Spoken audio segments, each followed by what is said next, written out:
বেলডাঙ্গার পরিস্থিতি সম্পূর্ণ স্থিতিশীল জানালেন পুলিশ সুপার। শনিবার সাংবাদিক বৈঠকে পুলিশ সুপার কুমার সানিরাজ বলেন, বেলডাঙ্গার ঘটনায় 4 জন মূল অভিযুক্ত সহ মোট 30 জনকে গ্রেপ্তার করা হয়েছে। সিসিটিভি ফুটেজ ও সোশ্যাল মিডিয়ায় ভিডিও খতিয়ে দেখে বাকি অভিযুক্তদের গ্রেপ্তার করে উপযুক্ত ব্যবস্থা গ্রহণ করা হবে। মানসিক স্বাস্থ্যের জন্য সবার আগে যে নামটি মনে ভেসে ওঠে, সুস্থ মনের ঠিকানা মনোবীক্ষণ। যোগাযোগ নাম্বার 7477799513। বাট আজকে স্টার্টিং থেকে পাবলিক অনেকটা ভায়োলেন্ট ছিল। আজকে যখন আমরা কথা বলছিলাম এর মাঝখানে ঢিল ছড়াছড়ি চালু হলো অ্যান্ড ওখানকার একটা এনবিএসটিসি বস ছিল, ওর কাঁচ ভেঙে দিল। তারপর উই রিসর্টেড টু লাঠি চার্জ, আমরা লাঠি চার্জ করলাম আর স্টোন পেল্টিং চালু হলো, পাথর ছড়াছড়ি। তারপর আমরা কিছু গ্যাস, কিছু স্টেনসিল আমাদেরকে পাঠাতে হলো। ওখানে রেলওয়ে লাইনের উপর পাঁচরা মোড়ে অনেক ভিড় ছিল।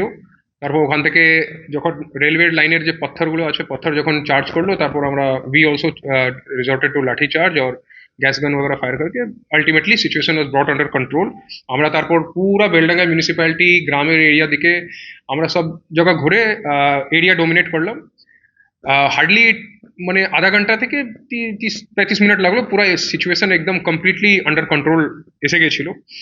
তো এরপরে আমরা এখন কমপ্লেন কিছু সুমোটো কেস করব আর কিছু যে বাস ড্রাইভার আছে, কিছু রেলওয়ে যে রেলওয়ে অথরিটি আছে ওদিক থেকেও আমরা কমপ্লেন পেয়েছি। আমরা অ্যাকর্ডিংলি যে লিগাল অ্যাকশন আছে এরপরে আমরা এখন পর্যন্ত টোটাল স্পট থেকে আমরা টোটাল 30 জনকে তুলেছি, 30। বিকজ কারো বাড়িতে গিয়ে রেড করা হয়নি, যাকে তোলা হয়েছে একদম স্পট থেকে, চাहे वो পাঁচরাহা মোড় চাहे বড়বা মোড়। তো স্পট থেকে এর মধ্যে 4-5 জন লিডার আছে যাকে তোলা হলো। और একটা ঘটনা বলবো, কালকে যে খুব একটা দুঃখের ঘটনা আমি বলবো, বিকজ যে মিডিয়া আমরা সবই কনসিডার করি media fourth pillar of democracy. এখানকার কিছু একটা অপ্রিয় ডেফিনেটলি খুব খারাপ কালকে ঘটনা হলো। তো ওর মধ্যে আমরা অনেকটা চেষ্টা করলাম কি কমপ্লেন পাওয়ার জন্য, বাট কমপ্লেন হতে পারে উনি মেডিকেল ইস্যুতে একটু ইনভলভ আছেন। তো আমরা সুমোটো কেস করলাম। কেস করে আমরা এখন পর্যন্ত 4 জনকে ডিটেইন করেছি। ওখানে যে মেন লিডার ছিল ওর নাম আছে মতিউর রহমান, যে কালকে ও যে রেসপেক্টেড যে লেডি জার্নালিস্ট আছেন ওনার উপর অ্যাটাকের মধ্যে ইনি মেন। কালকে যখন আমি গিয়েছিলাম কালকে ওকে দেখেছিলাম, কালকে এমনি কথা বলছিল, লেকিন পরে আমি কিছু সোশ্যাল মিডিয়া থেকে আমরা পেলাম কি he was involve on that attack. ও মবকে লিড করেছিল, মতিউর রহমান। তো আজকে ওকে ধরা হয়েছে। আজকে ঝামেলার মধ্যে ও ছিল বড়বা মোড়ে, আজকে ওকে তোলা হলো। আর এছাড়াও আর 3 জনকে আমরা যে অনেকটা সোশ্যাল মিডিয়া বাইটগুলো সার্কুলেট করছি, ওখান থেকে আর 3 জনকে আইডেন্টিফাই করেছি যে কালকে ওই ঘটনার মধ্যে ছিল, আজকেও ছিল সেম বড়বা স্পটে, লেকিন কালকে কিছু করেনি।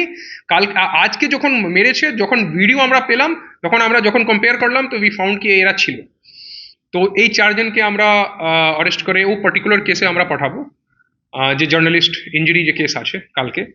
এছাড়া বাকি টোটাল যে 30 জন আছে, 30 জন মধ্যে আমরা এখন যে ডিফারেন্ট মিডিয়া দেখে আমার যে ক্রাইম টিম আছে, সাইবার টিম আছে, ও ম্যাচ করছে কি সবের अगेंस्ट কোথায় কোন ভিডিওতে এভিডেন্স আছে, এই ভিডিওতে দেখা যাচ্ছে একে ভাঙচুর করতে, এইসব এরকম করে আমরা করছি। টোটাল 30 জনকে যে তুললাম, ওকে কেস ভেরিফাই করে আমরা কোর্টে পাঠাবো।